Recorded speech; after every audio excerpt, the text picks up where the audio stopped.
But I'm so grateful for our federal partners and to have a secretary who really understands this, who's whip smart, who gets into the details. This was a very competitive grant. We had a lot of places across the country that wanted to do this. And North Carolina won out. And I was grateful that the Department of Transportation saw the potential here and the fact that we were going to do this in an effective and efficient way. And Congressman Price, like he always says, I like this. This is the latest in a series. So, Mr. Secretary, this is the latest in a series because we know that there are going to need to be more investments here to make this a reality at the end of the day, making sure that Raleigh is connected to Richmond and to Washington, D.C., and to the Northeast Corridor, helping to increase our economy. It's an exciting time to be in the best state in the country, the third fastest growing state in the country, the best state in the country to do business.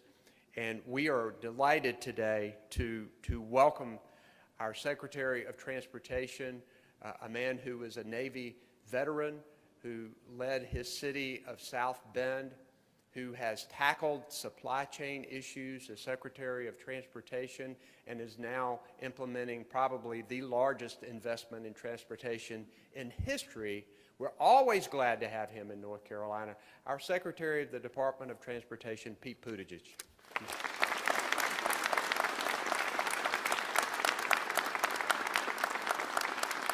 Good morning.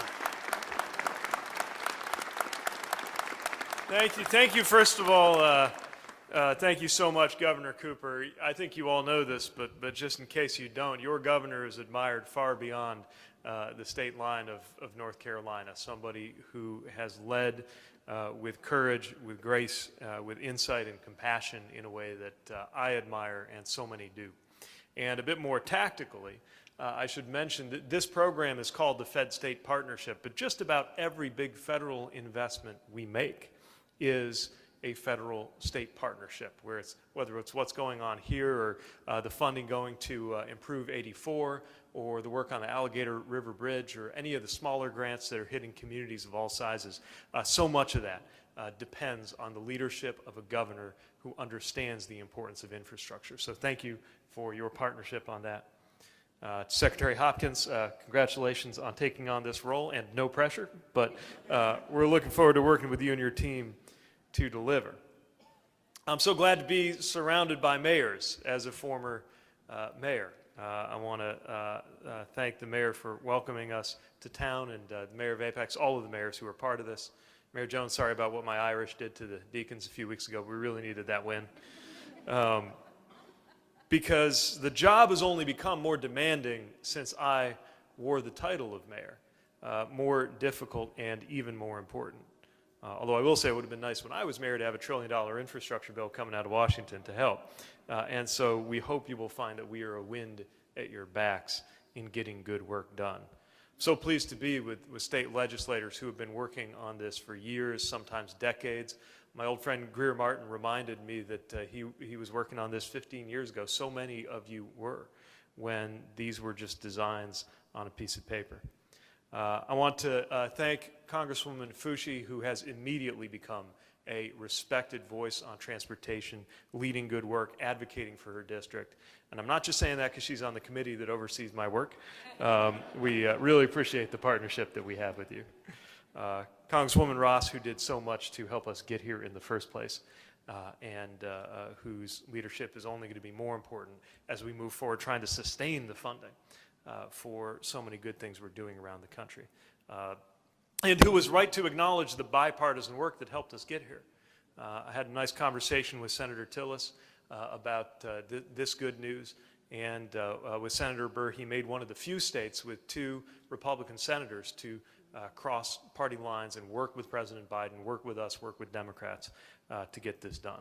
And so thankful to other members who couldn't be here, Representative Davis, who I know has been so supportive, and Representative Price, America is so fortunate that you were leading transportation appropriations at the moment that this bill became a reality.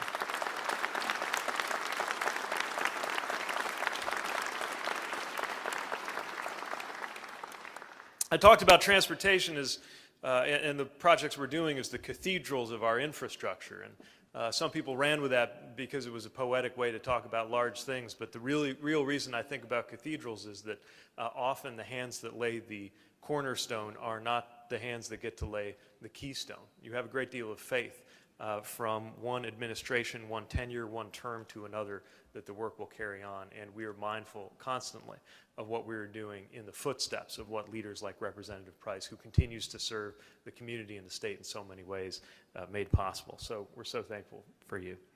And I'm so glad to be joined by the CEO of Amtrak. Again, no pressure. We got a lot of work to do together. And lastly, just want to shout out our own team at the Federal Rail Administration. Our deputy administrators here, Jennifer Mitchell, they have moved mountains, bureaucratic mountains, to make sure that we could get this done and get this funding out. Again, no pressure. I'm feeling just a little bit of pressure because when President Biden invited me to take this job, I mentioned that ordinarily, I knew I was going to be the biggest passenger rail enthusiast in any room I was in, but not in this case, that I could only hope to be the second biggest passenger rail person in this administration. And this is something that he cares a great deal about. This is something communities care a great deal about. I can feel it and see it in the turnout of everybody who has taken the time to be with us this morning and be part of a historic moment in the development of American passenger rail and in the development of infrastructure for North Carolina. And in many ways, it's a full circle moment because rail helped make our communities what they are. Communities like Raleigh, from communities like Raleigh to communities like Sanford to communities like South Bend, Indiana, where I grew up. Passenger rail is a huge part of what made them possible. And yet, for decades now, the U.S. has lagged behind other developed countries when it comes to rail. So many of us, so many of the students who are here and have a chance to study abroad and come back, take that Euro-rail pass or see what's going on in East Asia and come back and think, why can't we have nice things when it comes to passenger rail? And the answer, of course, is you get what you pay for. And it has been decades since America properly invested in the standard of service, the speed, the reliability, the experience that we ought to have. That's changed. That's changed thanks to President Biden's leadership, thanks to the leadership of so many who are joining today. And that is why I am in a position to now have the great pleasure of announcing that we're delivering $8.2 billion for passenger rail projects around the country.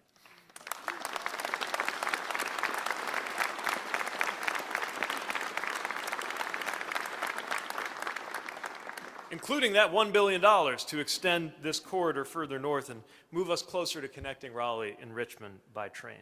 It's a generational undertaking. It won't get done overnight, but it will be done swiftly. And with this funding, North Carolina will be able to bring that new train service connecting Raleigh to Wake Forest, upgrading tracks, improving safety at several railroad crossings, and laying the groundwork for a key section of the Southeast Corridor that, when complete, will connect Raleigh to Richmond, Washington, D.C., and the Northeast Corridor. There's a lot to love about this project. First of all, the fast, affordable way for people to get around. That means job opportunities. It means business potential. It means economic growth. Think about all the opportunity on that Northeast Corridor that only exists because of the rail service there, and what a fully functional Southeast Corridor could mean to extend that kind of opportunity for communities like those in this region. And not just big cities. It's new economic opportunities for rural communities in North Carolina and Virginia. And before the project is even complete, opportunities working on building it.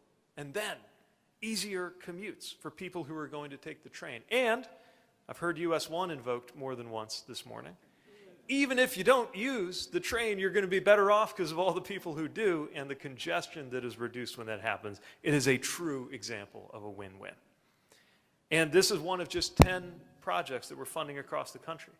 A high-speed rail corridor between Las Vegas and Southern California, which stands to serve 11 million passengers.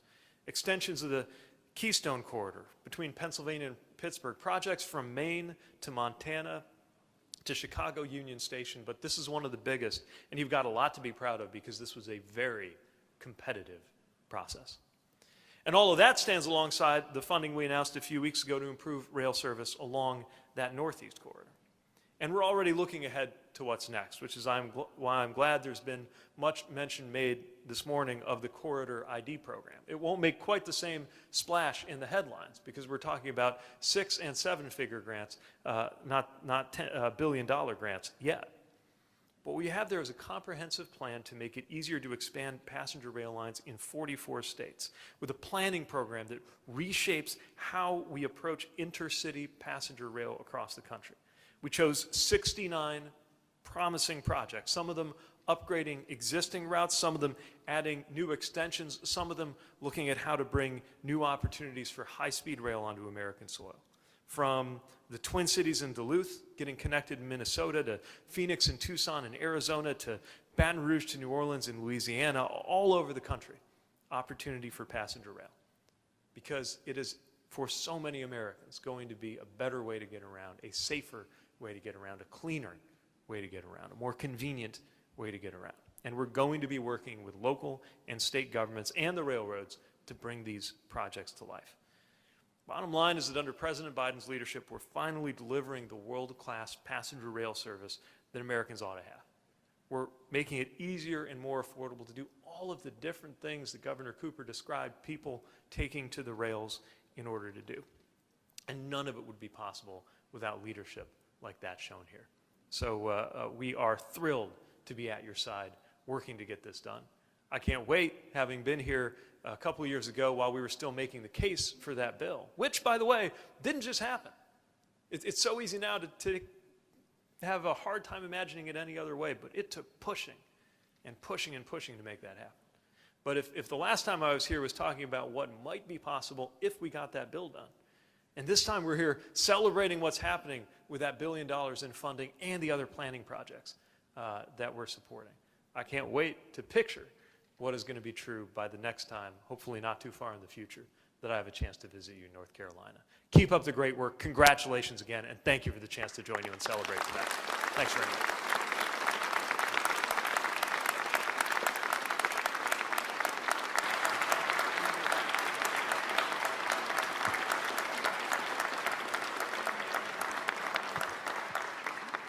Ladies and gentlemen, if you'll please clear a path up the center aisle, Secretary Buttigieg and Governor Cooper will be doing a media gaggle at the back of the station.